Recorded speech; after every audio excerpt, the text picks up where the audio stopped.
Well, today we're going to continue with the soap opera that we read about in Esther today. And the title of today's sermon is Esther and the Unseen Hand of God, Part 6. um, the last time we talked, um, we talked about, we talked about Xerxes, of course, and his wonderful party that he put on. We talked about Esther and how she became queen. And we talked about how Mordecai had started to have a change of heart after he had been in his job for a number of years now. No longer is he kind of hidden Jew. He's now a Jew that's kind of stepping out and being proud of who he is and proud of being one of God's people. Uh, we talked about how Mordecai refused to kneel down when Haman, who was the second in command of the prime minister of Persia, would walk through the city gates. And we talked about how Haman got very upset when Mordecai didn't kneel down when he walked through the city gates, so much that he wanted to see Mordecai the Jew killed. Not only Mordecai the Jew killed, he wanted all Jews killed throughout the kingdom of Persia. And we talked about how Haman had the signet seal of approval ring from the king, and he wrote an edict that on a certain day that all the Jews would be killed and annihilated off the face of the earth, all these Jews that are in the kingdom. We also talked about how Mordecai found out about this edict and read about the edict, and he put on sackcloth and ashes, and how he was at the palace, outside the palace, mourning and making a big ruckus, and his cousin daughter Esther sent somebody out. Hey, what's going on? And she learned about the edict, and then how they had a conversation through one of the eunuchs, and how Mordecai wanted Esther to go see the king and plead for the life of the Jews. And Esther didn't really want to do that because she had some very good reasons, because she wanted to keep her nationality as a Jew a secret. She didn't want everybody to know that she was a Jew because there were some repercussions that could come from that. Another reason why she didn't want to go in to talk to the king, because she hadn't seen the king for months. And the king, she didn't know if he would be welcoming to her. And also, she didn't want to go in and talk to the king, because if you went into the king unannounced, unscheduled, if he didn't extend his scepter, then that meant death for you. And so she didn't want to risk her life to go see the king. And the biggest reason she didn't want to go to see the king, all the king's business had to be done through the prime minister, the very man, Haman, who was wanting to kill the Jews. So in order for her to be seen in front of the king, she would have to tell the prime minister, who wants her dead. So she didn't want to go do it that way either. So we find out that Mordecai gives one of the most inspiring speeches of Jewish history, of recorded history, where he tells Esther, who knows if you've been called for a time such as this? And he also told her, if delivery doesn't come from you, it will come from somewhere. In other words, God's going to have it done.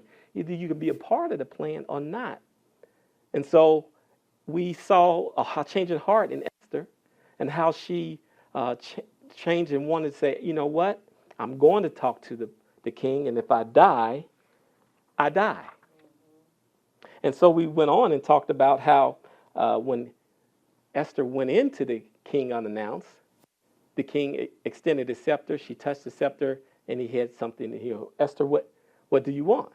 And so we found out that she said, I want you, O great king of mine, to come have dinner with me tonight in my part of the palace. Not only that, bring Haman with you. And so he said, sure. And so the king, that evening, King and Haman went and they had dinner, wine. And he said, oh, queen, I will give you half of my kingdom, and all this fiery language. Just tell me what you want.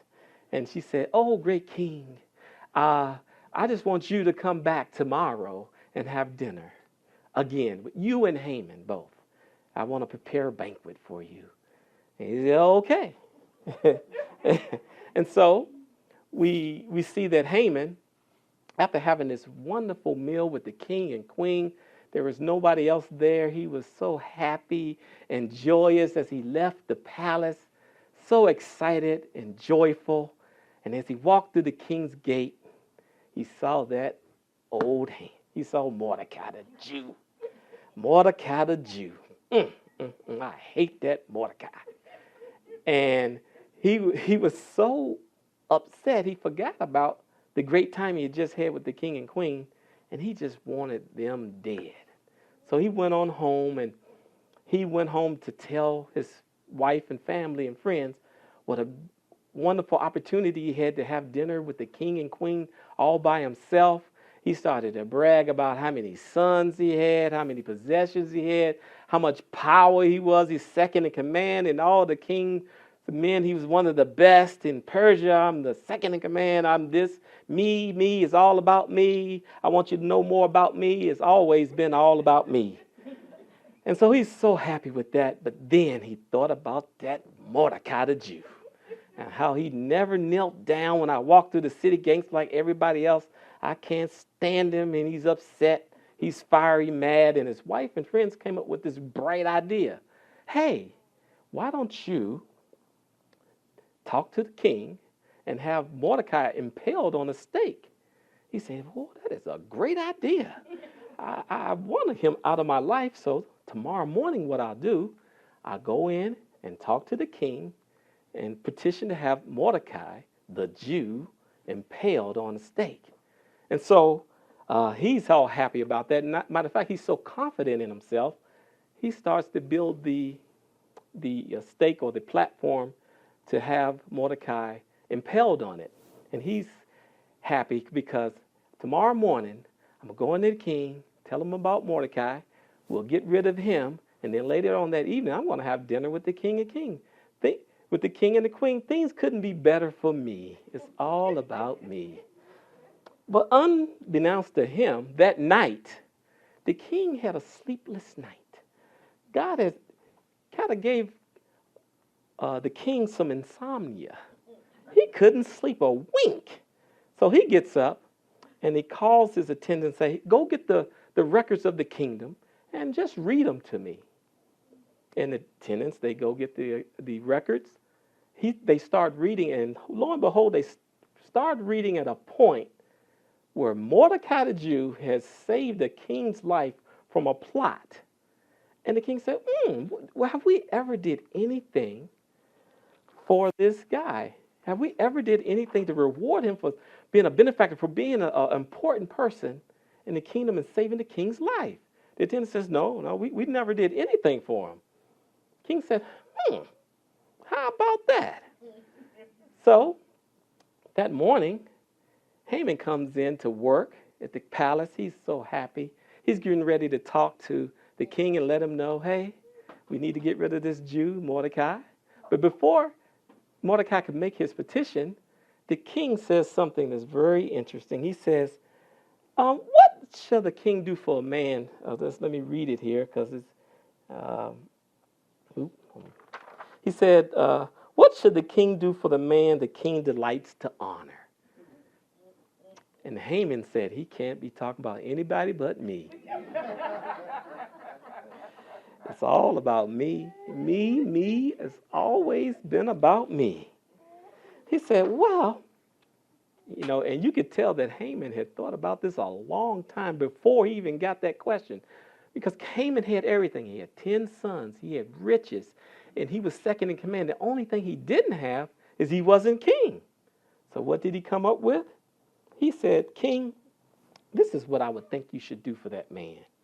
He said, bring one of your robes that you've worn, that everybody's seen you wear, and you have it put on him. And then you get one of your horses with the crest and the crown all over it, and you put that man on the horse.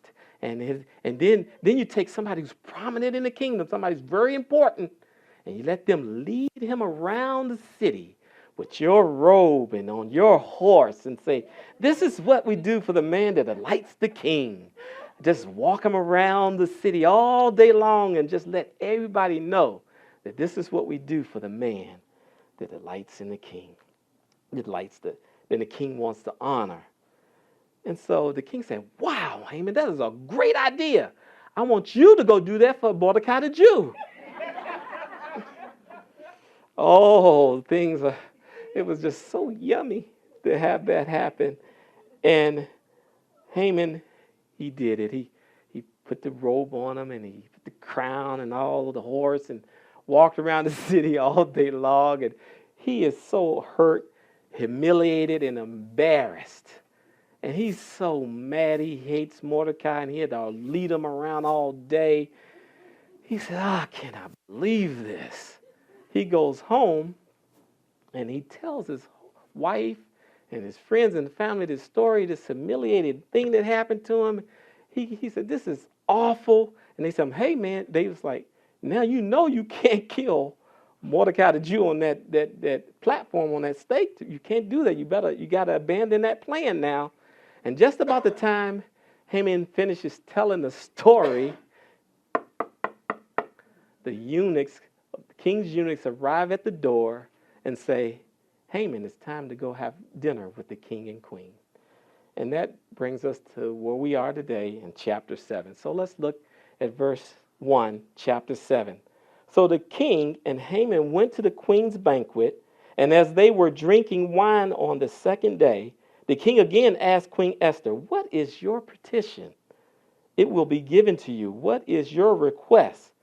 Up to half the kingdom will be granted. In other words, he said, girl, what do you want? I mean, we've been here for 2 days. Just tell me, I'll give it to you. Just tell me, what do you want? Verse 3, then Queen Esther answered, if I have found favor with you, your majesty, and if it pleases you, grant me my life. This is my petition, and spare my people. This is my request, for I and my people have been sold to be destroyed, killed, and annihilated. Now, she doesn't want trinkets. She doesn't want jewelry or gold or property or toys or any kind of stuff. She wants life. She just wants to live. And if you haven't missed it here, Esther has a change of heart. Remember how Esther was at the beginning, where she was wanting to keep everything secret. I can't tell that I'm a Jew. I don't want anybody to know who I am or what nationality I am. I need to keep that secret and hush hush. And matter of fact, Mordecai, let's keep it all down. But this is 5 years later. Now she is not only doing something that could risk her life. She is identifying with God's people in a bold way. Save me and my people. She said, it's no longer good for me to keep who I am a secret. I have to be brave. I have to stand up and I have to say who I am. So she is pleading to the king and asking him, me and my people. So twice in this little speech she's given him, she identifies with God's people, and she's using the words from Haman's edict. If you haven't noticed, the exact words he used in the edict, she's using those words in her plea to the king. So the king, he doesn't quite know what's going on. This is a big surprise. Like, what is this about? But Haman's heart is starting to race now. His facial expression has changed. You probably look like the little, you remember the Little Rascals, Little Spanky? He's probably like, oh my goodness, this is going to be bad. This is going to be bad for me. And in the middle of verse 4, he said, if we have, and she's really laying it on to the king. So if we had merely been sold as male and female, as slaves, I wouldn't have kept quiet, because no such distress would justify disturbing the king. If we were just sold into slavery, that would have been okay, king. I wouldn't even bring this to your mind. I wouldn't even come before you if it was just they selling us off to slavery. But they want to annihilate and destroy us. They don't just want to sell us, they want us slain. Now, this is stunning news to both of those men in that room at the time. It's stunning news to the king because somebody is wanting to kill his wife. Somebody wants to destroy his family. And it's stunning news to to Haman, because he did not know that the queen was a Jewess, that she was a Jew. He had no idea. He wrote that edict, and he is very, very, very surprised. And it's just after yesterday, and now this is I can't. This is really getting bad for me. He's thinking, and the king is thinking, well, I can't. How did this happen? And then he's thinking, how did I let this go on without me knowing about it? How did we come to this point? How did we get to this point where someone is trying to kill my wife? Well, one of the things that we learned about Xerxes is that this man didn't value life very much. And if you remember the way that Haman presented the facts to the king, because you can take statistics, you can take things and you can twist things around, make a story sound any way you want. And so what he did, he made the king think that there was a disruptive little group of people in the kingdom, and all you had to do is just kill them off, and it would bring peace to the whole kingdom. So the king, being the prime minister, I trust this guy. I want him to go ahead and write the edict. He's got the ring. He signs it. We'll squash down this little problem that we have. He didn't know that this guy was a hater, that he hated all Jews, and he was motivated because of Mordecai. So he's thinking, how did I do this? How did I let this happen? And how am I going to get out of this little predicament, this little mess that I'm in? And so Haman is hearing her talk. He's hearing the same words that's in his edict. Annihilate, destroy, kill. And he's been thinking about this, licking his chops ever since the day he wrote that edict. I can get rid of these Jews, and that crazy, mean old Mordecai won't kneel down and worship me the way I want. And so he's all his plans are starting to come in and implode on him. Look at verse 5. King Xerxes asked Queen Esther, "Who is he? Who is he, the man who has dared to do such a thing?" Esther said, "An adversary, an enemy, the vile Haman." She didn't just blurt out his name, She builds up the tension and the suspense when she says it's not. He just didn't blurt out. She said, "An adversary, an enemy, this vile Haman." And Haman became terrified. He became frightened. He became so terrified because he knew not only do they, know who got us in this predicament, it was me, and I'm in the room right now with the king. And this king has never been a guy that you played with. Remember his MO. Remember how he would kill people at a drop of a hat. He didn't have any kind of thing holding him back, like, oh, I need to wait to kill somebody. He would do it right there. And so Haman knew what kind of man that he was dealing with. And so he is terrified. So look at verse 6. Then Haman was terrified before the king and queen. The king got up in a rage, left his wine, and went out into the palace gardens. So it must have been serious business if he left his wine behind, because they enjoyed their wine. He got up and he stomps off and he goes into the garden, and he has some things to think about. He has to put his mind about what's going on. He's in a real predicament here, because how could he punish Haman for an edict that had his signet ring on it. It's like him signing it himself. How can he do that? And how can he deal with Haman without admitting his role in not being on top of his game, not being aware of what's going on in his kingdom? And how could he rescind it? Now, he can't rescind the edict because once something, remember the law of the Medes and the Purge, once it's down, they're infallible, so they don't make mistakes, so they never have to rewrite a law ever. So he can't rewrite the law. And how can he possibly soften this edict up so he can save his wife, his favorite wife, the one who is the queen? And how did he let Haman get us in this situation in the first place? And how am I going to get out of this place? How am I going to get out of this predicament that I put myself in here? And one author sums it up this way. He said, who knows how many edicts Xerxes had signed that day? Who knows how many pressing matters of government were on his mind? He had countless decisions to make, and Haman, who was a trusted, had proposed in such a way that he seemed to be solving a problem that directly affected the good of the kingdom. But none of that will matter. The king's own signature was effectively on the edict. So, it doesn't matter how we got there.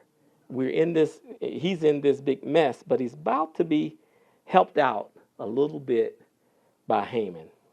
And look at this, verse 7. The king got up in a rage, left his wine, and went out into the palace garden. But Haman realized that the king had already decided his fate, stayed behind to beg Queen Esther for his life. Now, Haman, he had to make a split-second decision right here. Now, he's there. The king runs out of the room. Now, he could say, you know what? If he runs out of the room, I'll run this way. But, he's not going to get very far because there's all these guards around. So he can try to run, but he can't hide. And so he said, that ain't going to work. And I know I don't want to follow the king because he's crazy. And I'm not, he's very upset now, so I can't follow him. My best option here is to beg the queen for my life. So he's begging the queen for his life. Now, get the irony here. He's begging someone who can't even save themselves. She can't even save her own life. She's there petitioning the king to save her life. Now this guy is begging her to save his life. She can't help him. The only one who can help him is the king. And the text tells us that Haman is now falling on the couch where Esther had been reclining for dinner. Oh, now this guy is really, he's down begging, and think about who he's begging to. This is a guy that can't stand Jews.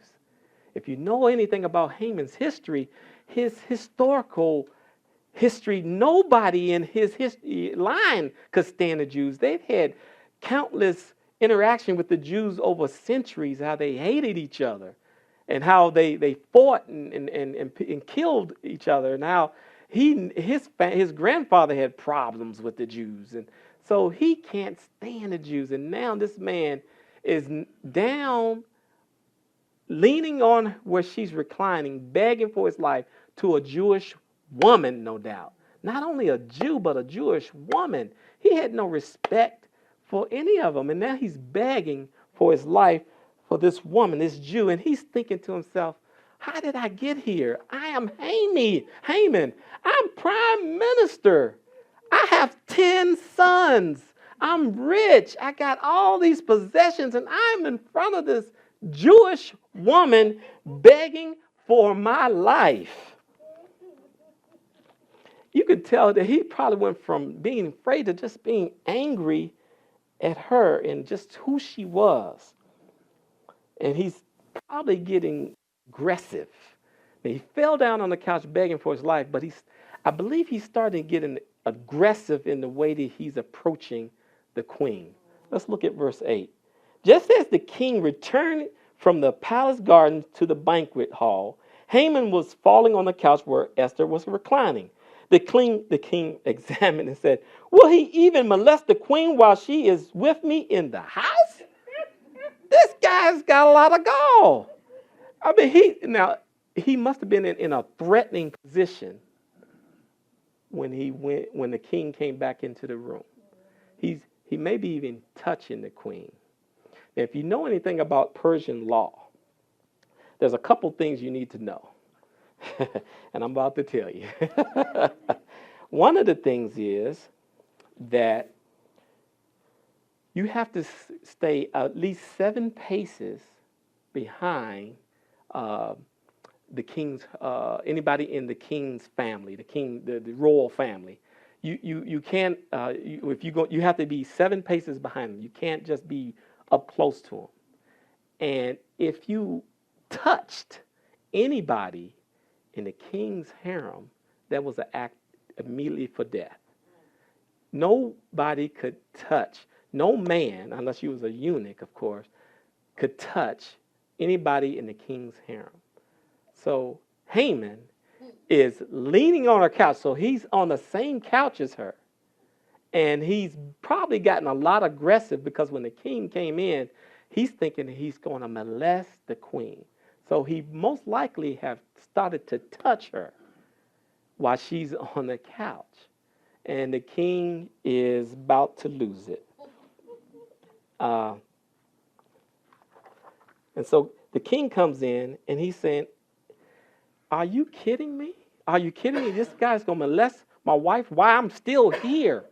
So normally, in the law of the Medes and the Persians, if in order for the king to put you to death, you had to have 2 violations, say serious violations of the law. And here Haman is just striking them down one by one so quickly that it's almost a no-brainer what's about to happen. First, he has wrote an edict that's going to try to kill the king's wife. That's strike number 1. Second, he has come within 7 paces and he has touched the queen. And that's strike number 2, and that's all you need to get your head, chopped off. But we're about to hear of an even third offense that is going to set the king off. Look at verse 9. There's always somebody there in the crowd too. Look at verse 9. Then Harbona, one of the eunuchs attending the king, said, "A pole reaching to the height of 50 cubits is standing by Haman's house. He had set up for Mordecai. You spoke up, who spoke up for the king." He said, in other words, he said, "You probably don't know this king."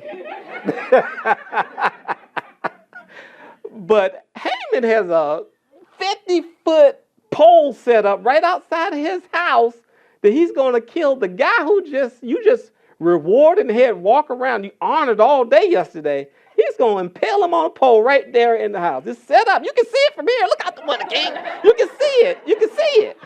And there's always one in the crowd. Just shut up, man.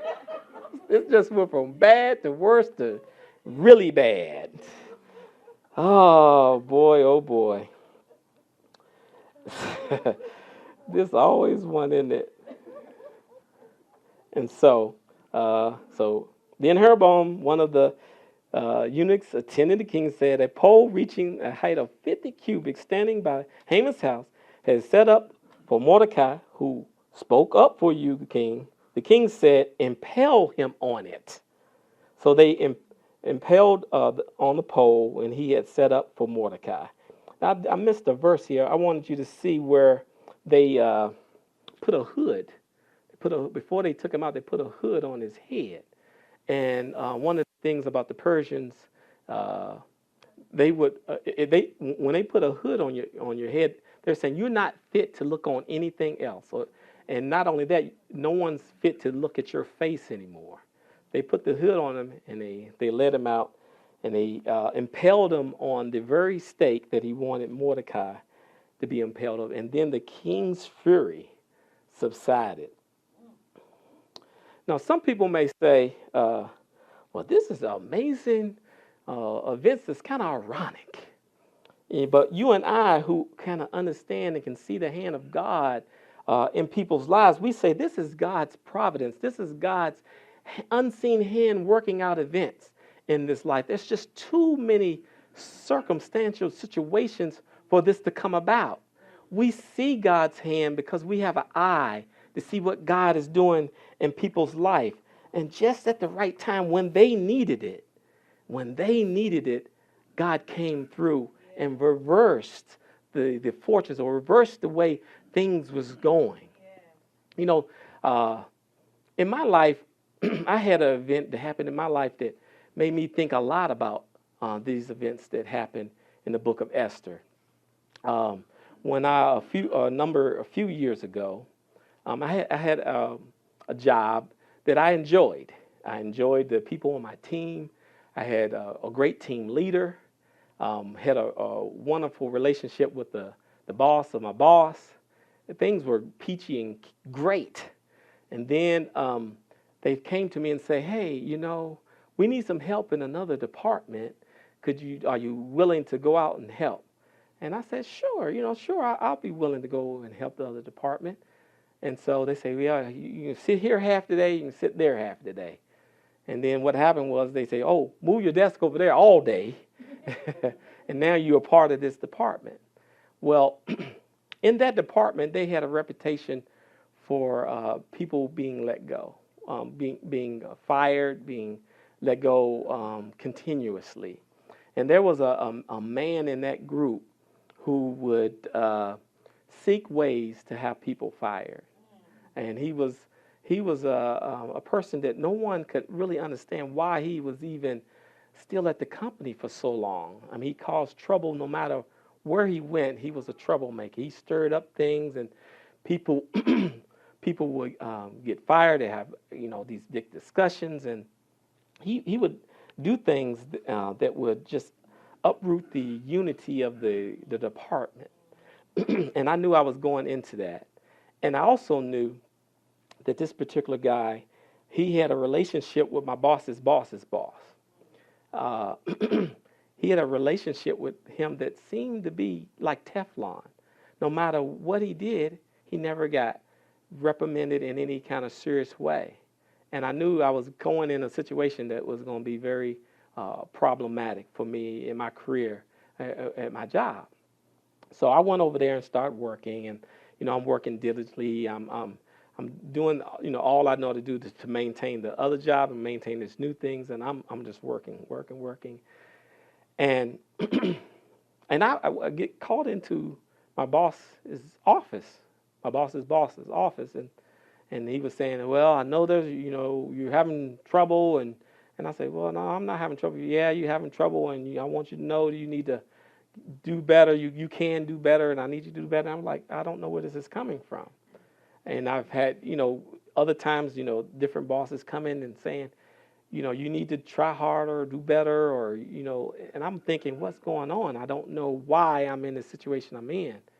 And I found out that this fellow's stirring up trouble for me. He's trying to get me fired. Um, he seemed like nothing would ever stick to him. One time, one of my boss's bosses, his father had died, and he went to handle the funeral arrangements. And while we were there, this guy who stirred up trouble said, "You know what? When our boss gets back from that, I'm gonna have a come to Jesus meeting with him and let him know what all the bad stuff is going on. Matter of fact, I'm gonna talk to him and see if I can get him in trouble, his boss in trouble." And I was like, this guy is really bold. Uh, so things progressed, and one of the main guy who was giving him who was helping this problematic employee out, he left for a better position at another bank. And so I was thinking, oh, things may get better now. I don't know. But this guy who's a troublemaker, that seemed to just rev him up even more. He was causing trouble in all kinds of departments. And so one day, I come into work, and I sit down, and someone came over and says, I know you don't know this, but the troublemaker was at your desk, and he's taking pictures of your desk. and he's probably getting ready to stir up something for you. So you need to be prepared about what's going on. And I said, thank you for that. And so I'm there, and then we get an email. If anybody has a laptop, I need you to turn the laptop in because we have to do some maintenance on them. I didn't have a laptop, so I didn't, but this troublemaker did. He had a laptop. And they told everybody, we need you to go get those things right now. So they go get their laptops and they bring them in. And then I notice that they're escorting this troublemaker out of the building. Security came. Not only is my boss's boss in the office, but his boss's boss is in the office. You have like 5 of the top people in our area in our office, which some of them are housed in New York at the same time. They called security, took his computer, and escorted him out the building. And I come to find out what happened was he was trying to lay a trap for me by taking a picture of my desk, and he emailed that picture to our boss and say, see, he's not doing what he's supposed to be doing.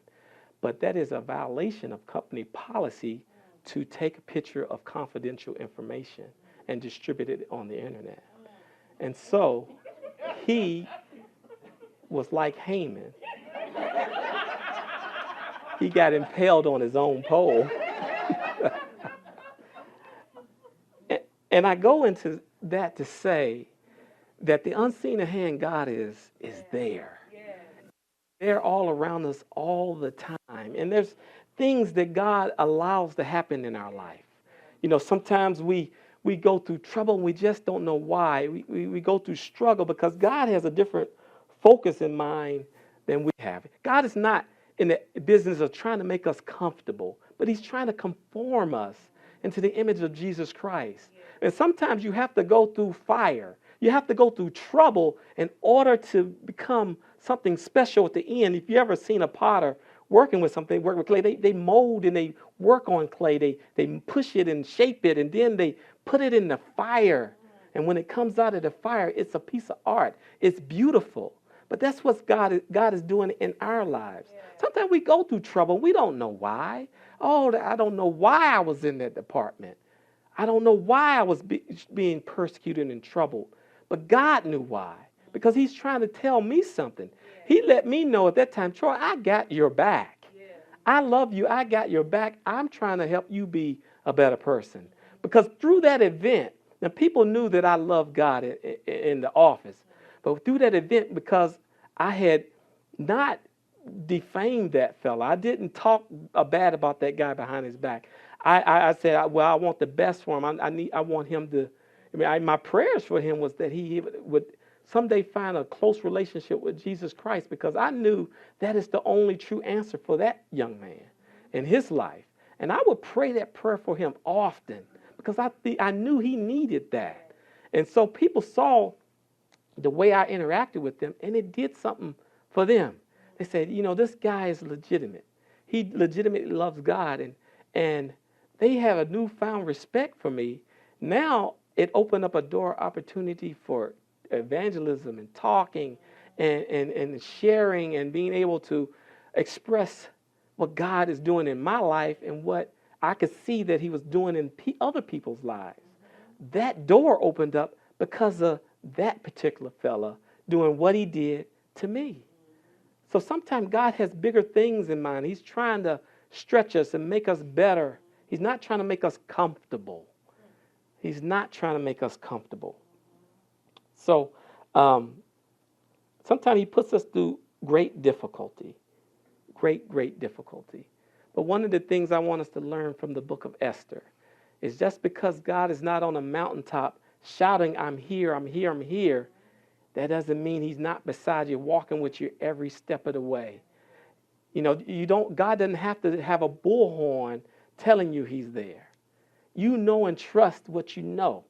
Sometimes you feel alone, but feelings can be untrustworthy. Don't trust your feelings all the time. Trust what God says. He said, I will never leave you or forsake you. And he is faithful in his promises. So when he tells you something, believe that. when you feel like your feelings are letting you down, don't go with the feelings. Go with what you know about who God is. Amen. Trust that. Yeah. And he will carry you through the hard times. And another thing we can learn about the book of Esther is that you don't have to be perfect for God to use you in a very significant way. Yeah. Think of how Esther started out. She did not want anybody to know that she was a Jew. She was in this beauty contest. It wasn't very much a beauty contest at all. It was an ugly meat market situation. She did things that we wouldn't consider a Christian would do. But God turned her life around. That wasn't the end of her life. She wasn't defined by her failures. We remember Esther for her success, for her bravery, for her standing up for what is right. So we don't always have to say, oh, put a person in a box and say they're here and they're always going to remain there. Let that person grow into what God wants them to be, and you go alongside what God is doing, and you help bring those people along as best you possibly can. There's so many lessons that we can learn from Esther. We can learn another thing. Remember when Mordecai is out in sackcloth and ashes, and he's out in front of that kingdom, the palace, and he's making a big ruckus, and Esther sent someone to see what was going on. When they came to a conclusion of that particular speech, she said, go have all the Jews fast for me. You know, when we're going through trouble, we can go to the church family. We can go to the mother, our church body, and say, pray for me, fast for me. Let's join this together. And God not only heard what they were fasting and praying about, he made it come about a better plan than what they could have ever possibly tried to put together themselves, because he was involved in that. So when you have problems and difficulty, don't sit and think I have to be a brave lone wolf going through these things. Let's join together. God has put us together. God is relational, and he's a relational God, and he wants us to be relational with each other.